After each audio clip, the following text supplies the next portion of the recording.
Hello दोस्तों, नमस्कार। मैं धनंजय कुमार आपके अपने इस YouTube चैनल CGG के DK में सभी दोस्तों का हार्दिक स्वागत करता हूं। जैसे कि आप सभी जानते हो दोस्तों, मैंने पिछले क्लास में आप लोग को कहा था मैं आज के दिन आप लोग का इंडियन जीएस स्टार्ट करूंगा करके।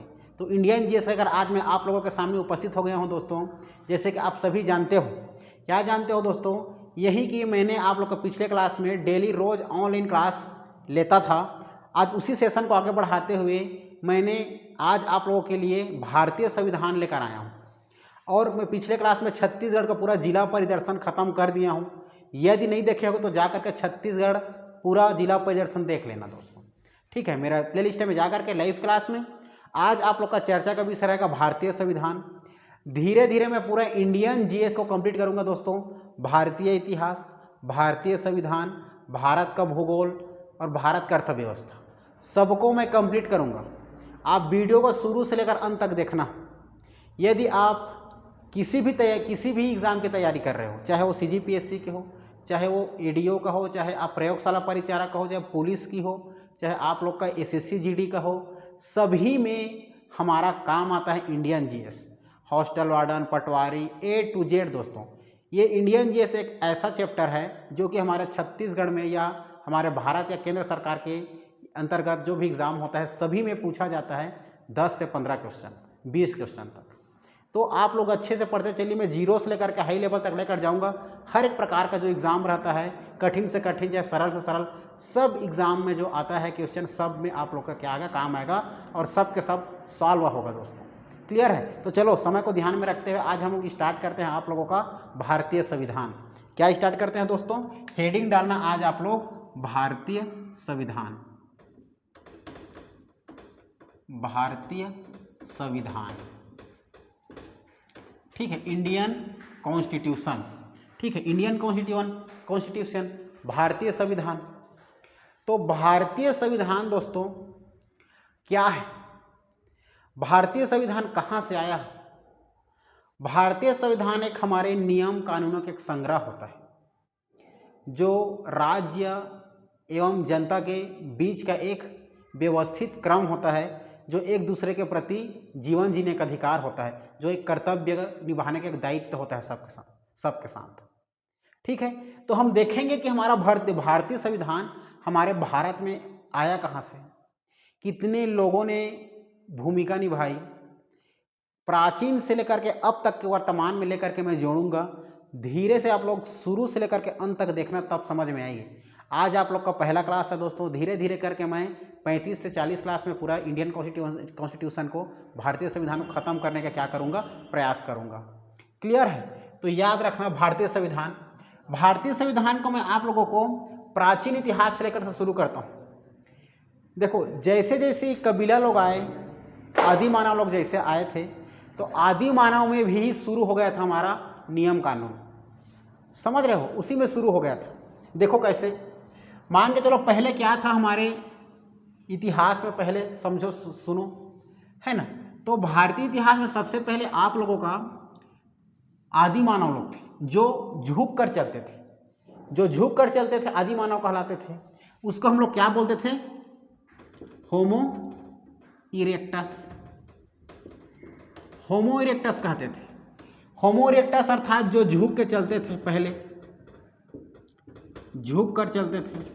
तो जो झुक कर चलते थे तो क्या कहते हैं? होमो इरेक्टस कहते थे। जैसे ही इनका धीरे धीरे विकास हुआ, धीरे धीरे विकास होते गए, विकसित होते गए, दिमाग आते गया, फिर सीधे चलने लगे। तो सीधे चलने लगे तो एक मानव का दर्जा मिला, धीरे से दिमाग आता गया, कैसे खाना है, कैसे शिकार करना है, कैसे नियमित व्यवस्थित करके हमें आगे बढ़ना है करके धीरे धीरे दिमाग आते गया। तो होमो इरेक्टस से झुक कर जो चलते थे, तो झुक कर से सीधे लोग आगे बढ़े और मानव कहलाने लगे। तो होमो इरेक्टस को आदि मानव लोग, ठीक है, आदि मानव। अब आदि मानव से जैसे ही झुक कर चलते तब सीधा चलने लगे। तो सीधा चलेंगे तो आप लोग के होमो इरेक्टस से क्या हो जाएगा? होमो सेपियंस। जैसे कि हम आप लोग के किसमें पढ़ते हैं? जीव विज्ञान में। जीव विज्ञान में मनुष्य का वैज्ञानिक नाम क्या है? होमो सेपियंस। ठीक है ना दोस्तों। तो होमो सेपियंस अर्थात जो सीधा चलने लगे, सीधा चलने लगे। पहले झुक कर चलते थे, फिर सीधा चलने लगे। फिर होमो सेपियंस है ना भाई, सीधा चलने लगे तो फिर मानव कहलाने लगे। फिर मानव से धीरे धीरे विकास होकर के मानव का एक समूह बन गया, जनसंख्या में वृद्धि होने लगी। ठीक है, तो होमो सेपियंस से क्या बन गए? मानव का समूह बन गया, मानव का समूह।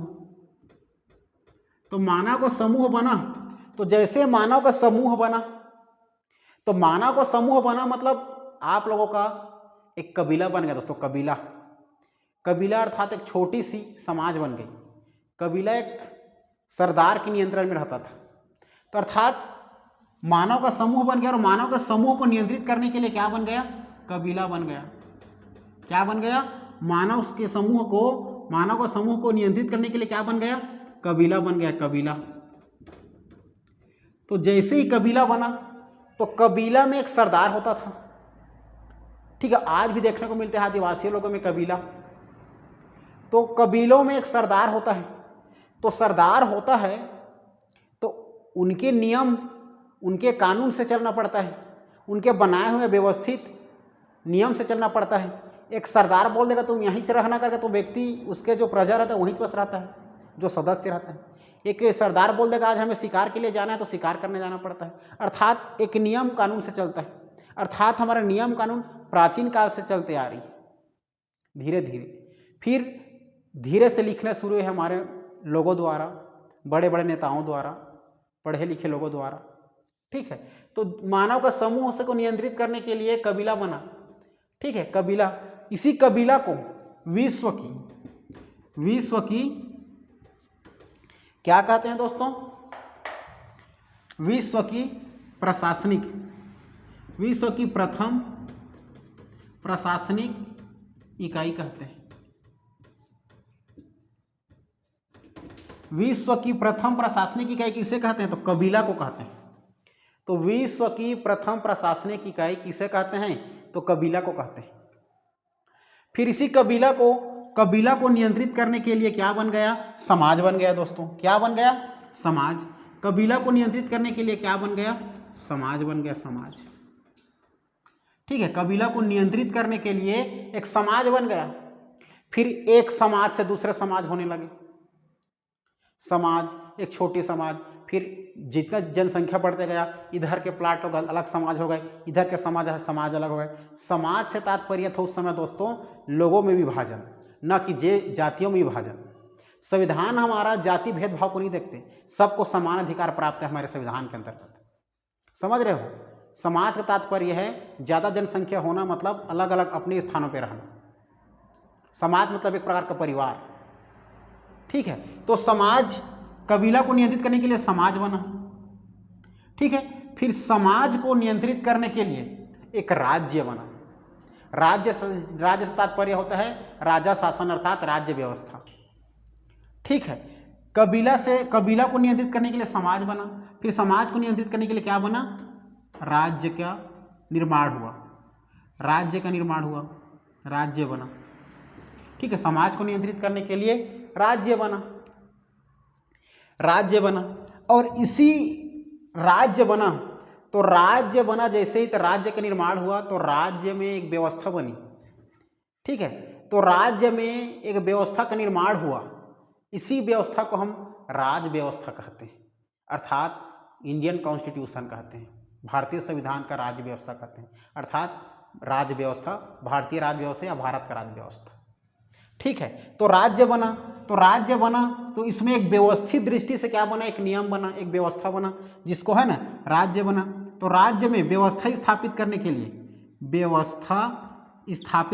लिए क्या बना? एक व्यवस्था का निर्माण हुआ। क्लियर है दोस्तों? राज्य को नियंत्रित करने के लिए एक व्यवस्था का निर्माण हुआ, जिसे हम राज्य व्यवस्था कहते हैं। क्या कहते हैं? राज्य व्यवस्था कहते हैं। राज्य व्यवस्था कहते हैं। ठीक है, राज्य व्यवस्था कहते हैं। तो राज्य व्यवस्था किसे कहते हैं? राज्य के अच्छे से निर्माण के लिए एक व्यवस्था का निर्माण होना, राज्य को व्यवस्थित रूप से, सुचारू रूप से निर्मित आगे बढ़ाने के लिए एक व्यवस्था का निर्माण करना ही राज्य व्यवस्था कहलाता है। और इसी राज्य व्यवस्था को आगे बढ़ाने के लिए, सुचारू रूप से संचालन करने के लिए एक और नियम कानून का संग्रह बना जिसको हम संविधान कहते हैं। ठीक है, अर्थात राज्य व्यवस्था जैसे बना, व्यवस्था निर्माण हो गया, राज्य व्यवस्था का निर्माण हुआ, तो राज्य व्यवस्था को सुचारू रूप से संचालन करने के लिए, संचालन मतलब आगे बढ़ाने के लिए, चलाने के लिए, संचालन करने के लिए एक नियम कानून का संग्रह बना, जिससे समाज, राज्य और सरकार के मध्य एक व्यवस्थित नियम कानून बने, कानून जिसको हम भारतीय संविधान अर्थात संविधान कहते हैं। ठीक है, राज्य व्यवस्था है ना भाई, राज्य व्यवस्था को सुचारू रूप से संचालन करने के लिए एक नियम कानून का संग्रह बना जिसे संविधान कहते हैं, संविधान कहते हैं। इस प्रकार संविधान बना दोस्तों हमारे प्राचीन काल के समय, जिसको हम लोग आज के समय में भारतीय संविधान कहते हैं। फिर धीरे धीरे विकास होता गया, नियम कानून बनता गया, रूल रेगुलेशन आते गई, नए नए हमारे आप लोग के नेता लोगों ने, अच्छे से पढ़े लिखे लोगों ने, एडवोकेट ने, हमारे डॉक्टर भीमराव अम्बेडकर और उसके समितियों ने बहुत सारे मेहनत करके प्रतिभागी रूप से सब में शामिल होकर के एक अच्छे नियम कानून का संग्रह बनाया है। इन सब को मैं धीरे धीरे तक कब बना, कैसे बना, क्या बना, मैं सबको समझाते जाऊंगा। समझ रहे हो? तो इस बात को याद रखना आप लोग। ठीक है, तो इस प्रकार हमारा कानून नियम बन गया अर्थात संविधान बन गया। ठीक है, तो संविधान क्या है?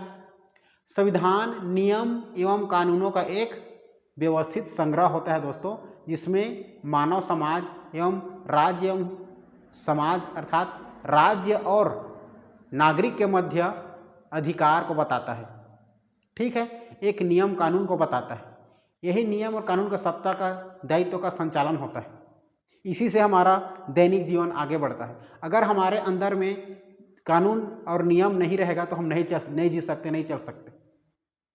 ठीक है, मानव और जानवर में फर्क नहीं रहेगा यदि हमारे जीवन में, हमारे दैनिक जीवन में भारतीय संविधान नहीं रहेगा तो। समझ रहे हो? इसीलिए बहुत इंपॉर्टेंट होता है भारतीय संविधान। इसीलिए एग्जाम में आए या ना आए, लेकिन हमारे दैनिक जीवन के लिए जानना जरूरी है बहुत भारतीय संविधान। ये तो अभी कुछ नहीं हुआ है, फिर इसको हम आगे धीरे धीरे बढ़ते चलेंगे, पढ़ते चलेंगे। कल अब पढ़ेंगे हम लोग आप लोगों का, क्योंकि मैं तो डेली लाइव सेशन लेता हूँ, ये तो ऑफलाइन आप लोग के लिए मैं अपलोड करते रहता हूँ। आज ऑनलाइन क्लास अचानक कुछ कारण इशू हो गए तो वीडियो रुक गई, इसलिए इतना को मैं बना करके वीडियो अपलोड कर देता हूँ। ठीक है, कल हम लोग संविधान क्या है, संविधान के अंग, संविधान की उत्पत्ति कहाँ से हुआ, पहले विश्व में हुआ, फिर भारत में हुआ, फिर कितना अनुच्छेद, कितना भाग, कितने अनुसूची आए, सबको समझते समझते चलेंगे। संविधान को मैं आप लोगों के लिए एकदम सरल बना दूंगा दोस्तों। आप लोग शुरू से लेकर अंत तक देखना। और आप जैसे कि सभी जानते हो, मैंने पूरा इंडियन जीएस को फ्री में ऑनलाइन पढ़ाऊंगा करके आप लोगों को 99 रुपये की फीस रखी। तो आप लोग उस फीस को पे कर दीजिए ताकि मैं आप लोग को एक ऐप के माध्यम से सभी को पढ़ा सकूं। ठीक है, तो आप लोग दोस्तों इस नंबर पे फ़ोन पे कर सकते हो, 96 85 97 85 97। जिस किसी को 99 रुपये में पूरा कंप्लीट सिलेबस पढ़ना है मेरे से, वो लोग इस नंबर पे 99 रुपये का फ़ोन पे कर दीजिए और स्क्रीनशॉट करके इसी नंबर पर व्हाट्सअप कर देना। ठीक है दोस्तों, है ना? और ये 99-100 रुपये बड़ी बात नहीं होती। जितना आप लोग एक दिन में खाकर उड़ाते हो ना, ये उससे भी कहीं कम है। हम कुछ अच्छा काम करने के लिए 100 रुपये देने के लिए कतराते हैं। तो आप पर डिपेंड करता है दोस्तों कि पढ़ाई लिखाई के लिए आप 100 रुपये खर्चा करना चाहते हो, कि आप खा पी करके घूम फिर के तेल डलवा के गाड़ी में घूमने के लिए खर्चा करना चाहते हो, या जॉब करना चाहते हो। क्या मकसद है आप पर, यही 100 रुपये आप लोग को निर्धारित कर देगा कि आप किस में खर्चा करना चाहते हो। ठीक है दोस्तों, तो मैं ज़्यादा नहीं बोलूँगा, आज के लिए इतना ही। कल मैं फिर से मिलूँगा आप लोग को डेली लाइव क्लास में। कल 8:30 बजे मिलूँगा आप लोग को, इसी समय इसी घड़ी पर। तब तक के लिए मैं विदा लेना चाहूँगा। फिर मिलेंगे कल इसी समय इसी घड़ी पर दोस्तों। तब तक के लिए जय हिंद, जय भारत, जय छत्तीसगढ़।